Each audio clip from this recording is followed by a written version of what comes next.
just got off the trailer, up the driveway, in the shingle, on deals and rollers, and a, well, chain winch.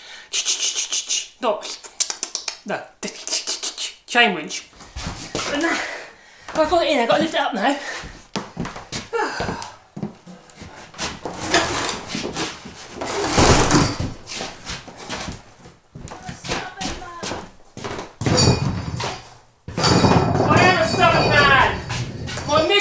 I'm a stubborn man, I can't wait, I'm too impatient. I could have had help apparently. Don't like asking people for help. And let's shut the door.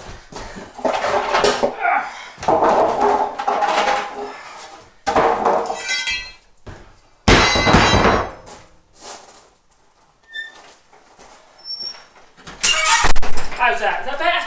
Save all that backlighting. Right, I've got this little Multico thicknesser, and I've got a funny feeling I might have damaged the side panel on the other side. I'm going to paint it all up anyway, because it needs a bit of a renovation. Mechanically, it's actually, well, I tried it, it seemed pretty good. There's no vibration, it's shaking about all over the place. So that tells me that the bearings are probably reasonably sound, and the thrust bearing on the, thrust bearings as well. So hopefully, it's a good little buy. I just paid €525 for it, which really is a bargain. You know, the machine sort of equivalent to this would be quite a lot of money. And they do clean up well, so I've seen by looking online, and there's a couple of good renovations of the TH series of thicknesses, so I'm out of breath. I was just glad to get in there. All I lift up as yet and inspect the damage. Right, let's get off the roller. Got half the driveway inside as well.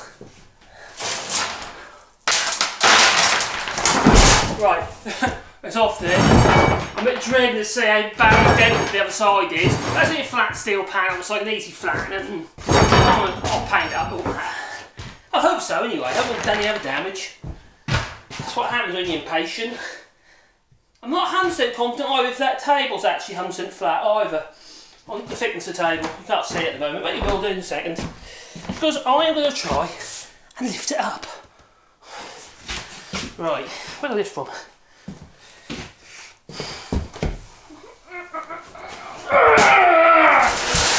It's headed for you. There you go. Yeah, it's a bit. I've beaten the side up a bit, but let's turn it around to do a couple of. Oh my god, then half the driveway. Anyway, that's a Multico TH1. The reason why it's a TH1 is because it's a single phase. The TH3 is a three phase. Now, these are from like the 1980s, but they're quite a good machine. They have in-feed and out-feed rollers.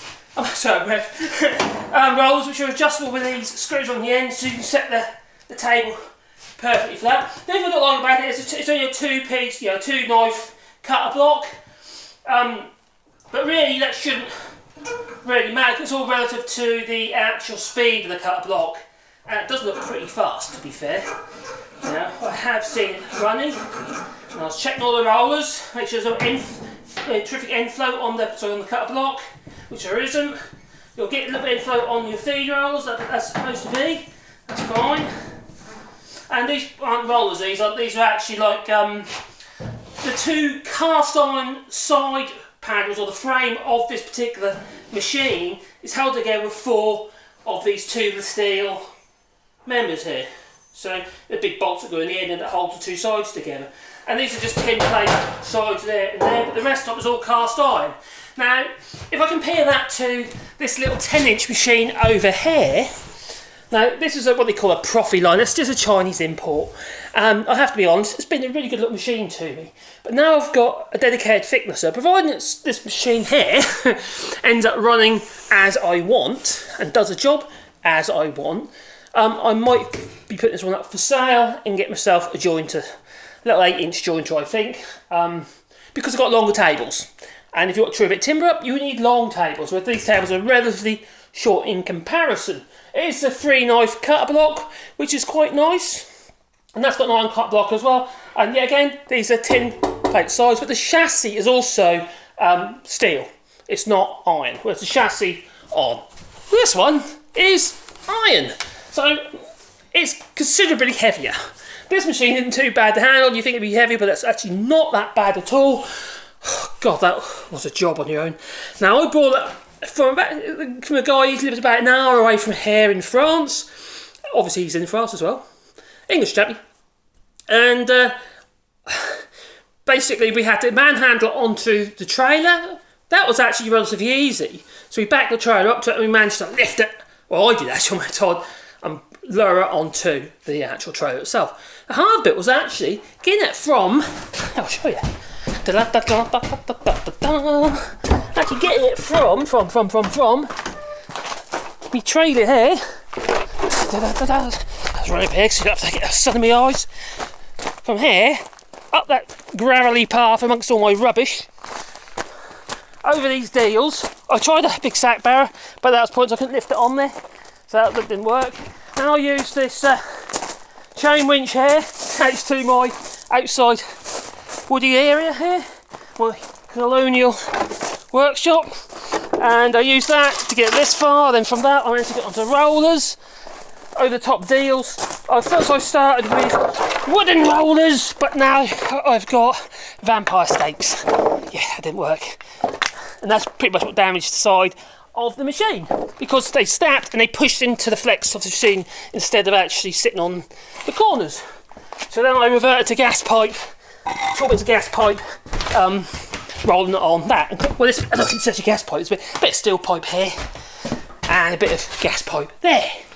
So anyway, I'm going to have a play with this machine, and I might do a few reviews on it, what have you, because there are a few of these kicking about still, and it might be worthwhile, yeah, do a little bit about it and see how well it performs. Anyway, thank you for watching my little video of me and my new toy, and yes, it does have dust extraction. Thank God it's got a hood made of metal this time instead of plastic, like the TH1. What a great idea. To be fair to it, most of these machines have plastic extraction hoods, which is a bit silly, in my opinion. So anyway, thank you for watching my little video. Any of you most kind, give us a like and subscribe, and maybe click the little bell icon, because then you get a warm, fuzzy feeling in your pocket, and that'll be me uploading another video. Anyway, thank you for watching. I might go and get a beer. God, I sweat. I'm all sweaty. Yeah. Sweat. Dust sticks to sweat, doesn't it?